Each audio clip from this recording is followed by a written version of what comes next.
welcome everyone.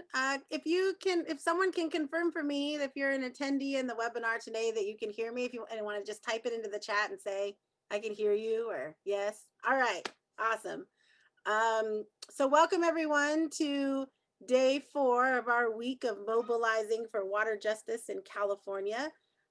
We have this week in partnership between HSU's Native American Studies and Save California Salmon work together to do a week of mobilizing for water justice, an opportunity to hear about some of the key issues that are facing our Native communities with regard to water, and then communities throughout California, and then finding a way to do some sort of direct action together here today in this space.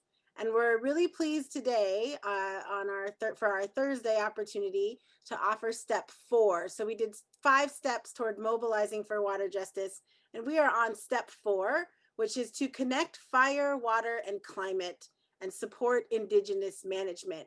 And I'm really honored to welcome our panelists today to participate in this webinar. It is designed to be a short 1-hour interaction where we learn more about the issue and then we take a direct action.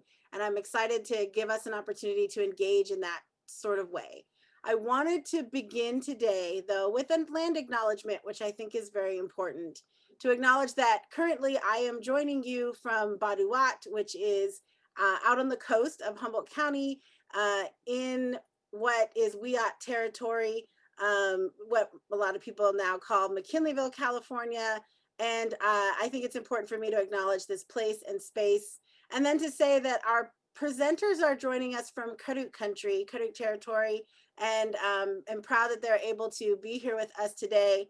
And it is important for us not just to acknowledge tribal peoples through our land acknowledgements, but to also remind ourselves that what this means is that Native people are still here and that their management practices, their interaction with lands, their knowledges are so important to how we are going to move forward.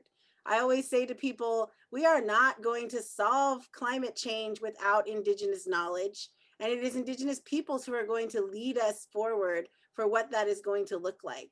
And so in the effort of our land acknowledgements being something besides like a statement that we say that doesn't actually lead to a course of action, I always include a course of action in my land acknowledgements. And today we are asking you as attendees, if you are here today and you are listening to these speakers and they are coming here today to share their knowledge with you, that you provide whatever you can to support some of their causes that are so important to them right now. The first is we will be putting into the chat a link for donations to the Karuk tribe for the Slater Fire Relief Fund. As you know, we're talking about fire management today, and the Karuk peoples and all the peoples in those areas are dealing with the repercussions of the very large California wildfires that happened. And so to be able to provide any sort of funding relief to them is very important. And I would just like to say that any amount is always beneficial. When we're thinking about how we move toward action, this is any amount, any support that you can show for this. The second opportunity we have for you today is to support the Endowment for Ecocultural Revitalization Fund. And this is a very important fund that works toward program support for tribal partnerships focusing on ecocultural revitalization activities. And I always say to people, if you're a nonprofit raising funds like this, it is important to see anybody that wants to support you with any sort of action, whether that be donations directly, or even go to Facebook, like them on Facebook, follow their activity and support the things that they do. So to make sure that we always think about our actions, we are going to focus today on those 2 organizations for donations and support. And we encourage you, whatever you can give, if you can, please donate today. I wanted to begin with my introduction. So I'm Dr. Cutcher Risling Baldy. I am the Department Chair of Native American Studies at Humboldt State. I'm also Hupa, Yurok, and Karuk and enrolled in the Hupa Valley Tribe. And I'm going to be moderating today and helping to sort of run the webinar, but I'm really going to leave it to our presenters to guide the information that you'll need in order to move forward with the course of action. And I'm really pleased that they have joined us today, that they've agreed to be here with us. And we're going to begin. I'm going to share my screen so I can bring up their presentation, and then they are going to introduce themselves to you and give you a little bit more information about why, when we're mobilizing for water justice, we have to connect our fire management practices to that. So I'm going to share my screen right now. And I'm going to ask our presenters to take it away.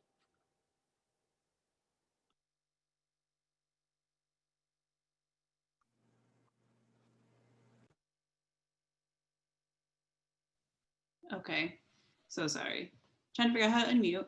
So I'll go first. My name is Vicki Preston, and the title of our presentation is Connecting Fire, Water, and Climate Supporting Indigenous Management. And if you go to the next slide, just to introduce myself really quick. My name is Vicki Preston, and I'm a cultural resources technician here at the Kaduk Tribes Department of Natural Resources. I grew up here in Orleans. Still currently live here. I am Kaduk, Yurok, Paiute, and Pit River. My main job right now is working on the Western Klamath Restoration Partnership, doing the archaeological surveys. I'm currently a master's student at Humboldt State University in the Environment and Community Program. And importantly, I'm a cultural practitioner. I attend ceremonies, gathering, basket weaving, and I live here in Orleans. So thank you.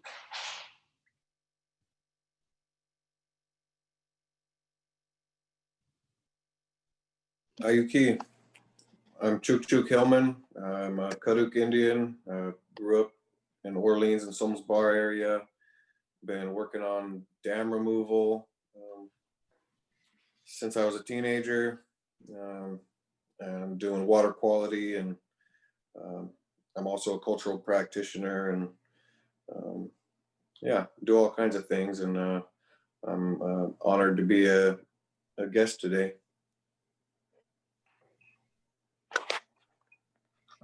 I'm Shay Bork. I'm a settler. I've been in this area for about 28 years. I've worked for the tribe for like about 2 years, and I'm working on climate change research with Berkeley right now on cultural plants. Vicky's helping out with that too. What resilience for cultural plants and fibers and stuff would be.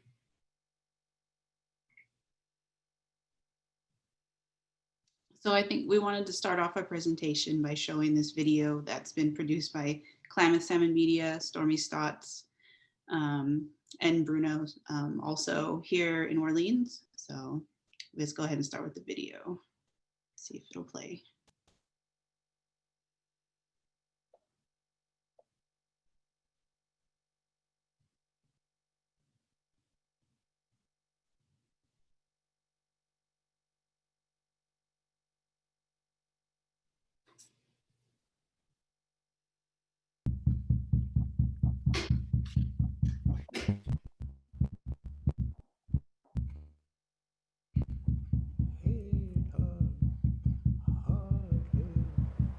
Fear of fire is what brought us to this place where we are at today, where we really have reason to fear fire. Prescribed fire can be a tool, perhaps the most powerful tool to combat the impacts of high severity fires.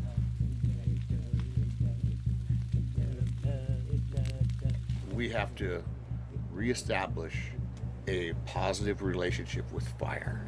Our knowledge of this landscape and the use of fire to protect our communities, to enhance the resources that we need to survive, it's here.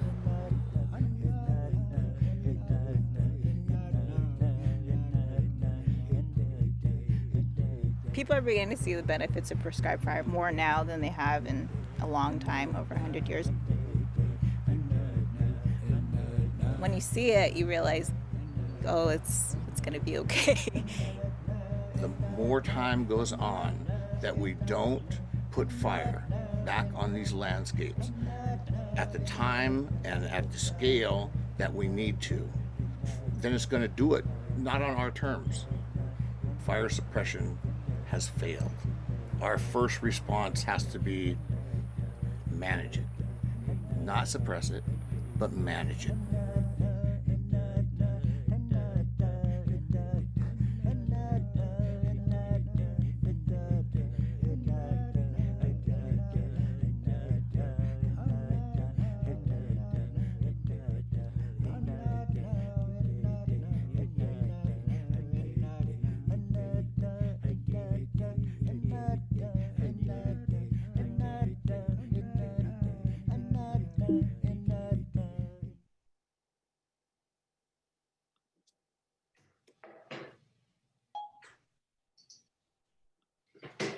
we were gonna talk I was gonna talk a little bit about like the history of fire around here.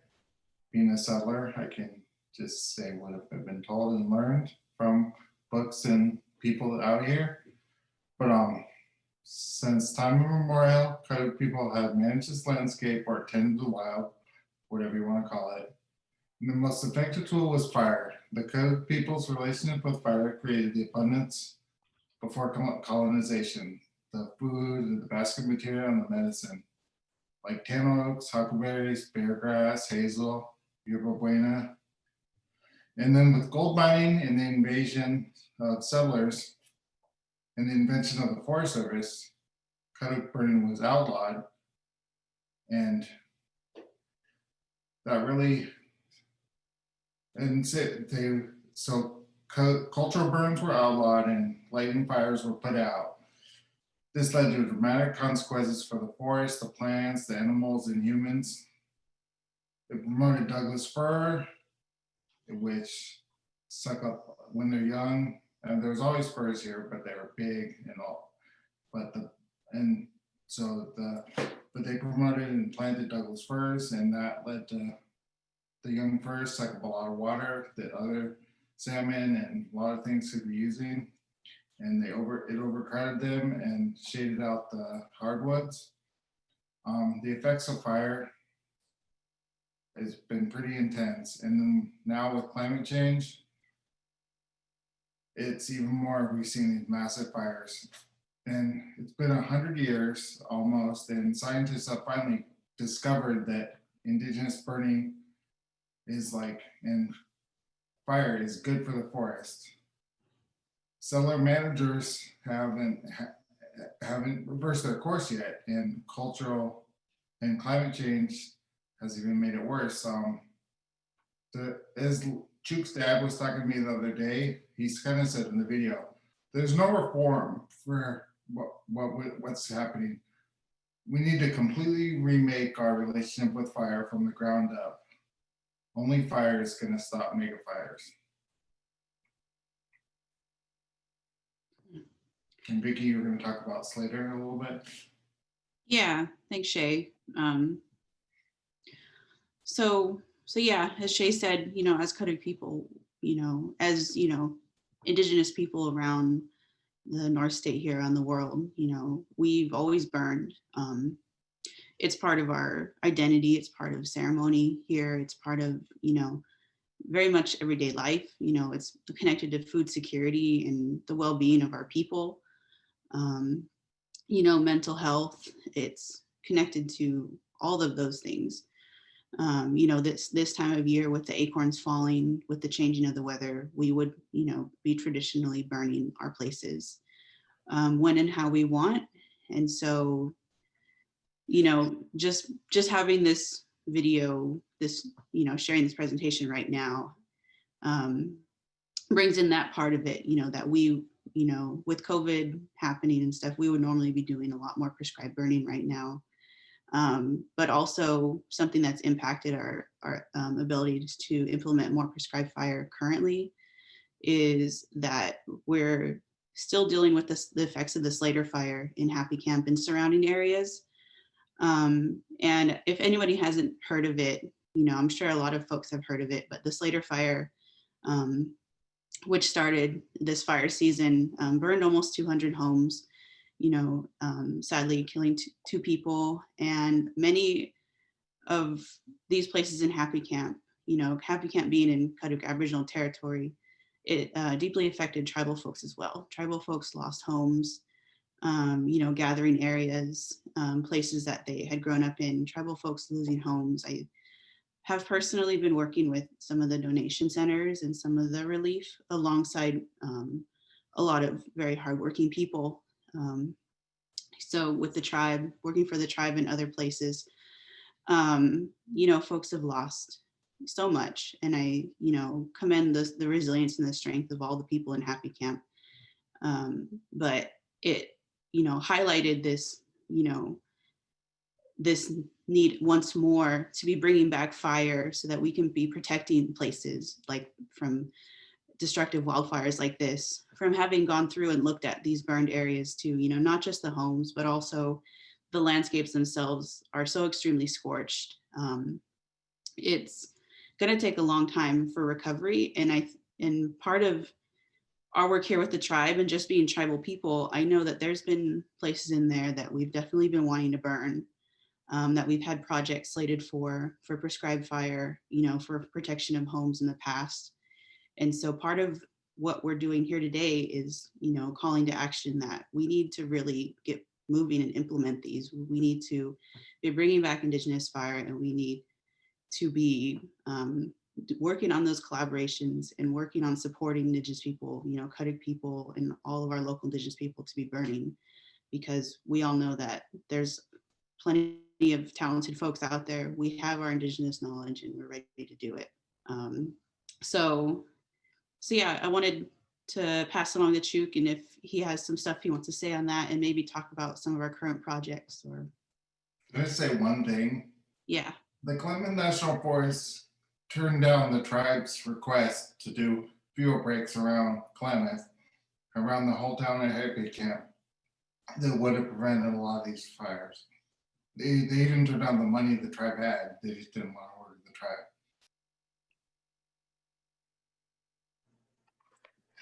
Yeah, we've got a better relationship with the Six Rivers National Forest, but yeah, so we've been working in collaboration, the Cuttick tribe and some environmental groups, our partners at Mickwick and the Forest Service and Lomakatsi up in Oregon. And we have the Western Klamath Restoration Partnership, and we're implementing our first project together. I was just up there today where we're doing some, you know, thinning. We're having some brushing and some burning and some thinning, trying to get some of these thick plantation canopies to not be touching so bad, and promoting our hardwoods. And so far, I'm really liking what we're seeing. We're having a lot of good positive effects. And part of why I turned my work upslope away from kind of water quality. I did water quality for a lot of years, but it just felt like if we're not addressing upslope, we weren't going to get there. And so, you know, we need dam removal on the river, and then upslope, we can't have these catastrophic fires that burn out all the creeks. Because once you burn out the creek real bad, in these kind of catastrophic wildfires, you get a thunderstorm, you know, in mid-July, and it'll just turn your river chocolate and totally tank your dissolved oxygen levels in the river, and just be really detrimental to fish. And so, you know, along with, you know, when you're doing prescribed fire, you have the smoke benefits of reducing the river temperature by a couple degrees, and our, you know, Western science backs that up, you know, within about 2 degrees Celsius. So fire just provides all these benefits for water, you know, that I think we really need to address. And if we don't address, you know, landscape management in a holistic matter, we're never going to get there. And that's been an issue with Western managers. It's always let's manage for money and profits, or let's only manage to look out for one species. And whenever you do kind of single species management, you're always going to be falling short. And so Cuttick tribal management is much more holistic approach, where we're looking at the good of the whole, and we do what we've been taught by our ancestors. And you know, the WKRP is working towards that. We are pushing tribal values, because the end goal is to set the landscape on a trajectory to accept fire again. Because right now it's not there. We can do some burning, but the way that we used to burn, the landscape isn't set up for it yet. And so we're incrementally making these changes, but we need more. You know, there's only, you know, so many of us working on projects like this, and we need more of a push to do this in whatever area you live in. Ask the Indigenous folks of their burning practices there. I think is really helpful, and support what we're trying to do up here, because it's not just for us. You know, some people say like, well, the Indians are going to get their way and get their burning done for their stuff, but what we do is for the whole world. Our ceremonies, our management, what we do always is for the whole world. It's not selfish. We may stand to gain a better crop of acorns or better basket material from our activities, but it's for the world. It's for the animals. It's for other non-Indian people. It's for the whole world. And I think people need to get out of their corners when it's always so-and-so is going to do this kind of project for X or for Y or for some self-serving reason. Get behind local indigenous people, because we're doing things for the whole world, not just for us.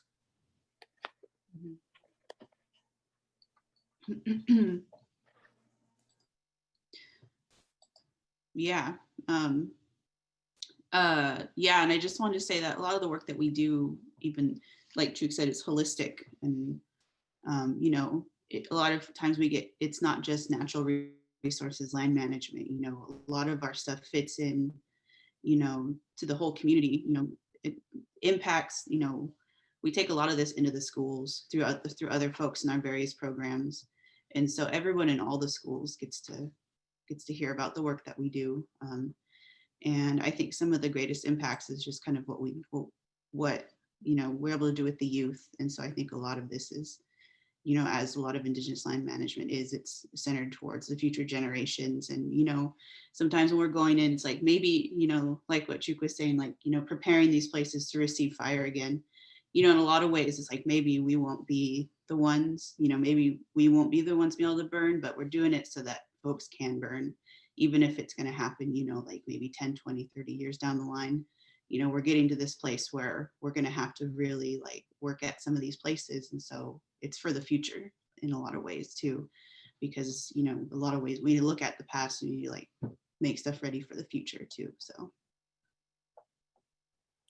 So we do have some questions coming in, and I know before we move into our course of action, I wanted to make sure that we got to some of the questions, and I wanted to let people who are attending know if you have one or two questions you'd like to post in, there is a Q&A feature that you can post the questions and answers, and I can pose the questions to the panel.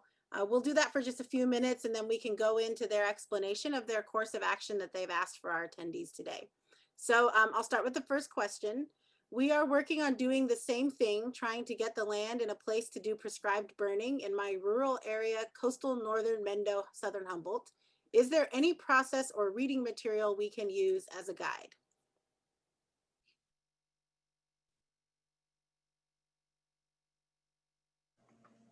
Well, we have the Somsbar Integrated Fire Management Project, and that's a NEPA document that's signed, and that's the project that we're working on right now. And there's a lot of good stuff in there. And the Kadu Climate Adaptation Plan that I think Cody just put up in the chat bar addresses a lot of those, you know, kind of place-based concerns and issues. I think those are two good documents to read if you're into science. And I would say that I don't know if you're a settler or not, Christopher. Yeah, maybe you're indigenous, but I would say to involve Native people in these projects and Native people do Native cultural burns. It's really important. They're the people that know what needs to happen and not where they're from.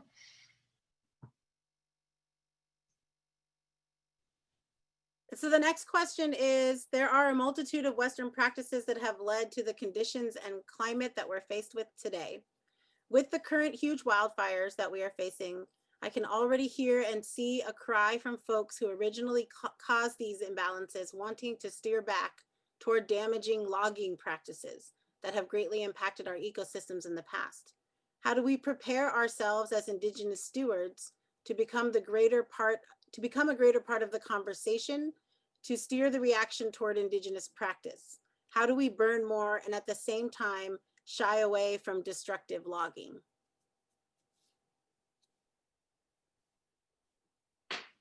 You want me to take that, Vicki? Yeah, for sure. Okay. Well, so, you know, as far as like our communities go, a lot of Indigenous people were able to make their lives here and be able to stay in our place by building roads, like my grandfather, and logging. So a lot of Indian people are like knowing, you know, it was non-natives pushing that type of destruction, but a lot of Indian people was the only way you could kind of live here and be here. And so just as logging as an idea, I'm not against, but the clear cutting of old growth forests and the wanton destruction that has gone on is completely unacceptable. And so right now I'm working on my first,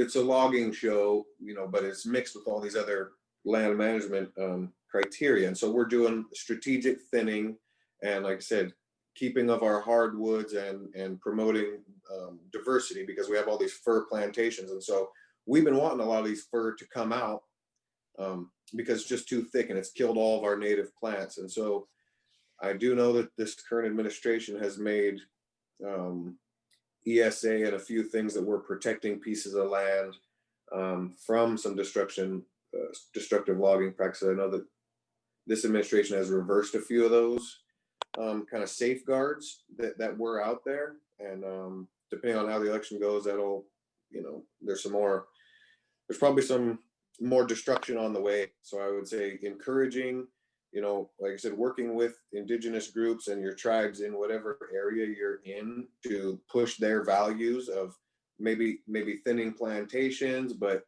keeping we got to fight our asses off for whatever old growth good pieces of forest we have left. We're gonna have to fight for those, but our message is that we're pushing for management, not mismanagement, right?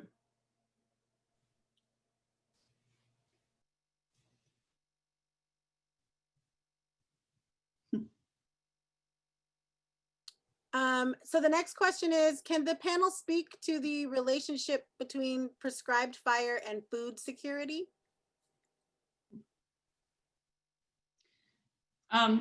Yeah, I mean, just going off of what Juke was just saying about the logging, a lot of this, I've heard it called like restoration logging. There's some areas where with this like overgrowth of like Doug fir, with fire and with like, thinning of trees via logging, you can, open space back up for a lot of these hardwoods like tan oaks to produce acorns again. And, traditionally burning, you would be burning a lot of areas for tan oak acorns to help, reduce bugs and keep areas open. So in that way, you're also promoting your acorn crops, and acorns being one of the main food sources that we have. Chuck's already talked about salmon, like how beneficial fire is for the health of the rivers and the salmon, and everything that lives in the rivers, besides salmon, and that includes, the people who are in the waters themselves. So, and then, just to connect basket weaving with fire, basket weaving is connected to food security. We cook, we leach, we do a lot of stuff with baskets, we gather with baskets. And so it's all connected to food security, the health of our basket weaving areas and our gathering areas. So prescribed fire is definitely connected to food security and the accessibility of these places for our people. And for all people, and I think that there's a lot of places that are inaccessible just because of brush or an overgrowth. And I think that being able to reopen those areas so that families can get in there, so that elders can get in there, so that children can get in there, so it's not like some sort of like huge struggle to get in there, I think is another part of just, having that's being able to support like whole families, being able to get back into places. So being able to get into these huckleberry patches that are extremely overgrown. So in those ways, it's definitely very connected to food security. Where we live out here, we don't have like grocery stores and stuff. We have to travel a long ways. So it's like very important to us, not to mention it's just part of our identity and our health and well-being. So. And Vicki or anyone in the panel, have there been instances of sudden oak death yet in Kuduk country? Has that happened? No, there not that we know of. Hopefully not in Kuduk territory, but it's very close. And prescribed fire is probably one of the things that we, probably one of our best ways to help prevent it too, was stopping this overcrowding in these places where, with this whole touching of canopies thing that we're talking about, you know, when trees are overcrowded, when it's brushy, they're more susceptible to sudden oak death. So we're kind of trying to implement a lot of prescribed burning as like a pre-treatment for that.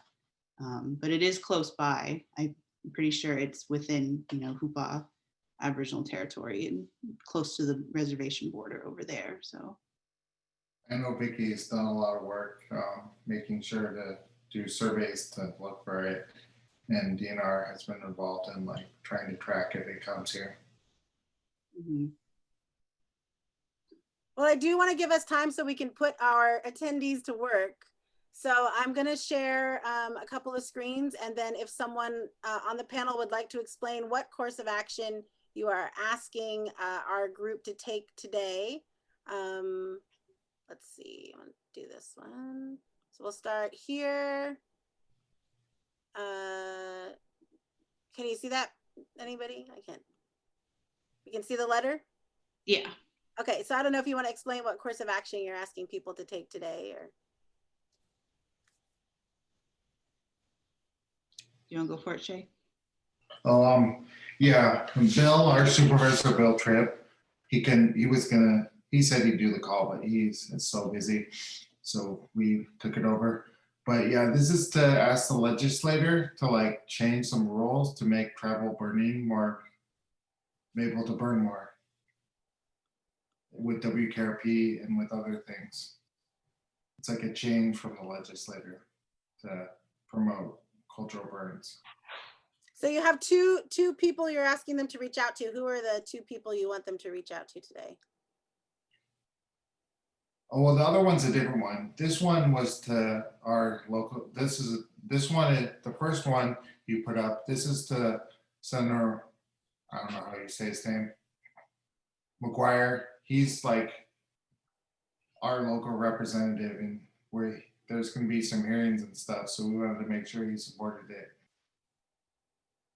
Okay. And the other one was to Newsom, Governor Newsom. And this is, I don't know if you guys know what's going on with land grab stuff with the UC and schools.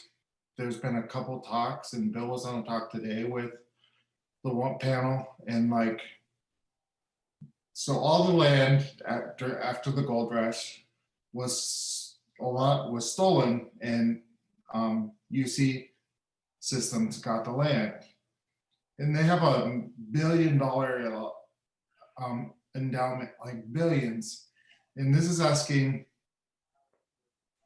because there's going to be hearings, and this is asking that Newsom and them to change, because they're in charge of the endowment for UC. And this is asking the endowment to set the governor to change the policy so the endowment can give some of its profits to like indigenous groups. It would really help the Kaduk tribe because Bill's trying to do the cultural endowment. And so if they gave some money to us, we wouldn't have to beg on grants all the time and actually do the work we want to do, not just chase the grants and do the work grants make us do, which sometimes is good work, but it's not strategic, you know? So we're asking people today to send letters to Senator Mike McGuire and then Gavin Newsom. And so Cody is going to share in the chat copies of these letters so that we can work on sending them out. And so if you can't get them from the chat, then let us know, because we can always email them directly to you. But Cody's going to upload the file, maybe, I don't know if you can. Okay, so we will have to upload them and then we can make them public. So Cody, if you can upload them to a Google Doc and then make them public, then we can share the link to the doc for everyone.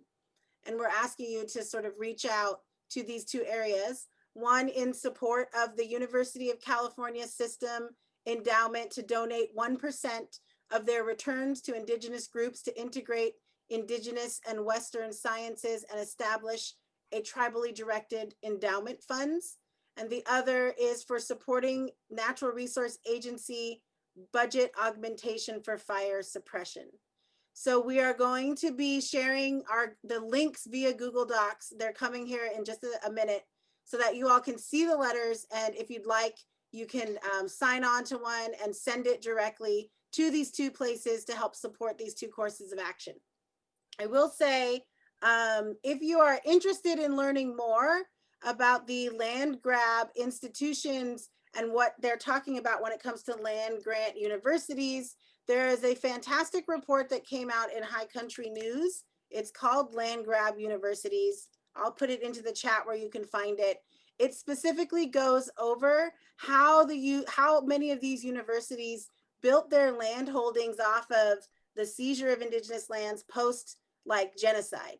And so when you're talking about that they're building all of this wealth post genocide, and that becomes what happens in these like for these universities, and now they have very large endowments based off their land holdings, that it is important for them to think about what that means, that their wealth comes from a post-genocide seizure of lands. And this is across the board. So what this report has is a really great map that shows you all the universities that are connected to this land grab. In addition, when you're talking about the letter to Senator Mike McGuire, Cody will share the link to that as well so that you can show support for the Natural Resource Agency's budget augmentation for fire suppression.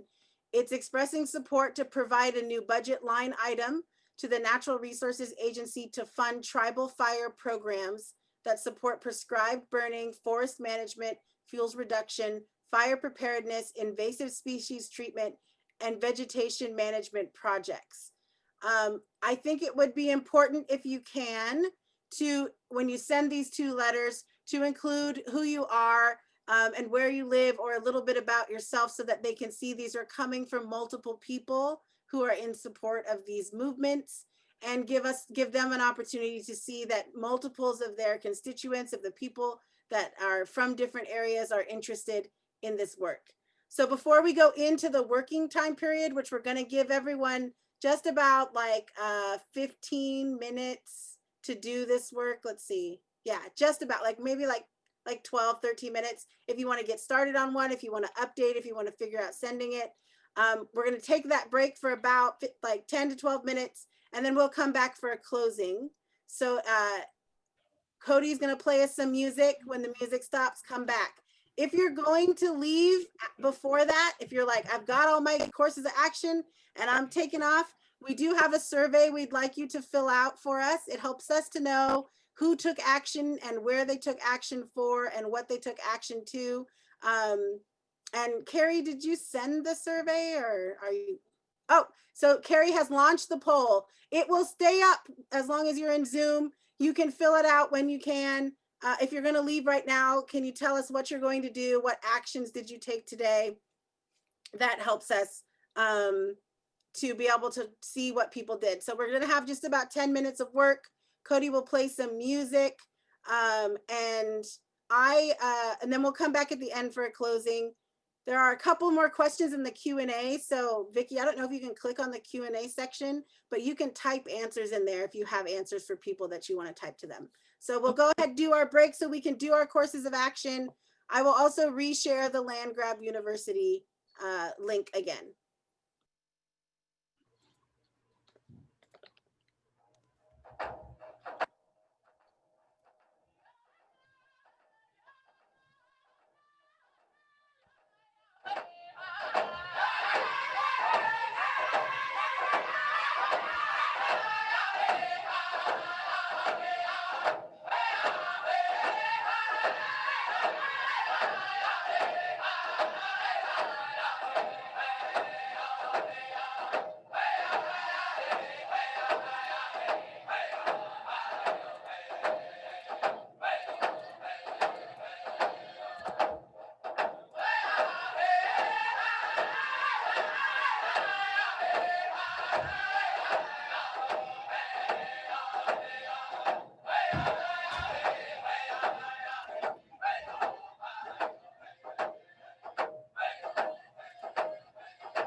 So I hope that everyone took some time to fill out some form letters and add some things, send them in email or even through Gavin Newsom's online form just to get this conversation moving.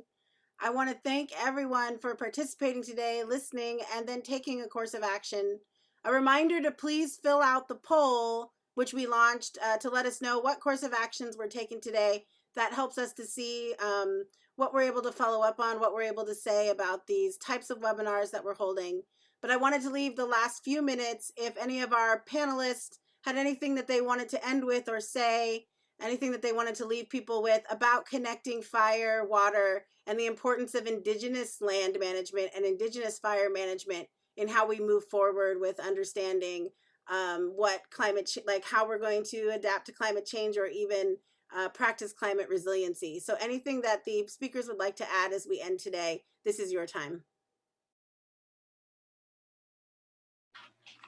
Well, I just wanted to add as a sign off that just always be paying attention to the interconnectedness of all things. You know, there's not, you know, there's everything that happens in life is going to have a an effect on something else. And so do good out there in the world. Anybody who's listening, yo, Twa. I want to thank everyone for being here today. Thank you, Katja and Cody, and everyone who helped with getting this together. And I just wanted to say that it'd be important to show up for the one tomorrow, with the Undam the Klamath action tomorrow. And it's all connected. PPL with their dams, and it was their power lines starting the Slayer fire, so it's all connected, and it's important to take action tomorrow too. So be excited to sign on tomorrow. And yeah, Yotwa, everybody. Thank you. I would just say the settlers need to realize we lost the war on fire, and we don't need a war on fire. We need to change our relationship. Thank you, Yopa. So I'd like to end today. I'm going to share my screen one last time. I'm going to let everybody know about tomorrow, and I thank our panelists for mentioning it specifically.